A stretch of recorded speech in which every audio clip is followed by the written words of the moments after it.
જૂની ઘડીમાં પથ્થરમારાની ઘટનાના 50થી વધુ આરોપીઓને ચુસ્ત પોલીસ બંદોબસ્ત વચ્ચે કોર્ટમાં રજૂ કરાયા.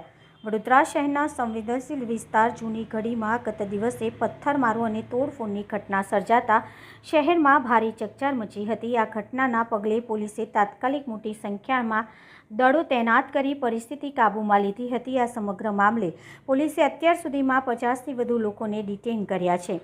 ઝડપાયેલા આરોપીઓને કોર્ટમાં રજૂ કરવામાં આવ્યા છે. પોલીસ દ્વારા રિમાન્ડની માંગ કરવામાં આવશે. કોર્ટ કચેરી ખાતે સુરક્ષા વ્યવસ્થાને ધ્યાનમાં રાખીને ડીસીપી, એસીપી સહિતના ઉચ્ચ અધિકારીઓ જાતે હાજર રહ્યા હતા. આરોપીઓ કોર્ટમાં રજૂ થવા જતાં કોઈ અનિચ્છનીય પરિસ્થિતિ સર્જાય નહીં તે માટે કોર્ટ પરિસર પોલીસ છાવણીમાં ફેરવાયું હતું. પોલીસ સૂત્રોના જણાવ્યા મુજબ આ બનાવ માત્ર તાત્કાલિક પ્રતિક્રિયા ન હોઈ શકે, પરંતુ તેની પાછળ સૂત્રો દ્વારા કાર્યરત હોવાની શક્યતાઓ તપાસાઈ રહી છે. પોલીસે ઘટનાઓના મૂળ સુધી પહોંચવા માટે આરોપીઓનો પોલીસ રિમાન્ડ માંગવાનો સંકેત આપ્યો છે. રિમાન્ડ દરમિયાન પોલીસ આરોપીઓ પાસેથી કાવતરાના પાસાઓ, આયોજનમાં કોણ કોણ સામેલ હતા તથા કઈ રીતે આ તોડફોડ અને પથ્થરમારો ગોઠવાયો હતો તેની માહિતી મેળવશે.